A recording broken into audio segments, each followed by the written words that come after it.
আসসালামু আলাইকুম। আজকে আমরা ঢাকা সায়েদাবাদ এলাকার ঐতিহাসিক রোজ গার্ডেন প্যালেসে ঘুরতে এসেছি।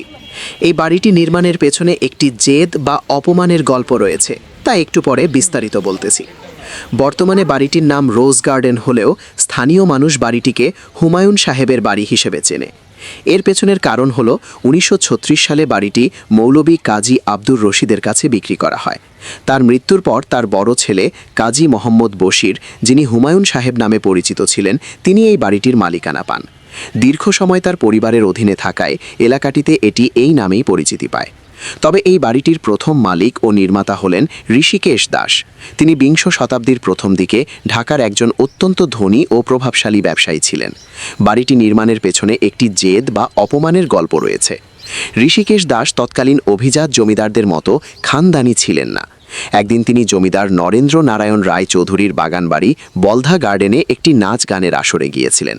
সেখানে তিনি নিম্নবংশীয় বা সাধারণ পরিবার থেকে আসার কারণে তাকে চরমভাবে অপমানিত হয়ে আসর থেকে বেরিয়ে আসতে হয়।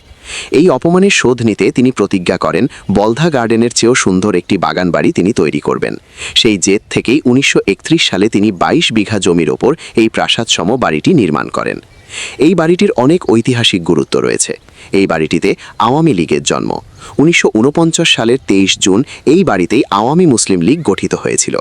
এই বাড়িটিতে অনেক চলচ্চিত্রের শুটিং হয়েছে। 1970 সালে বেঙ্গল স্টুডিও বাড়িটি ইজারা নেয়। এখানে বিখ্যাত অনেক চলচ্চিত্র সিনেমার শুটিং হয়েছে।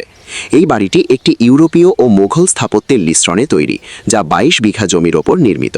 এই প্যালেসের সামনে রয়েছে একটি বড় পুকুর এবং দৃষ্টিনন্দন বাগান।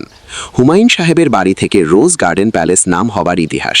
দীর্ঘদিন ব্যক্তিগত মালিকানায় থাকলেও 2018 সালে বাংলাদেশ সরকার প্রায় 332 কোটি টাকায় এটি কিনে নেয়। তখন এর নাম দেওয়া হয় রোজ গার্ডেন। বর্তমানে এটি প্রত্নতত্ত্ব অধিদপ্তরের অধীনে একটি সংরক্ষিত ভবন, যা বর্তমানে একটি সরকারি জাদুঘর।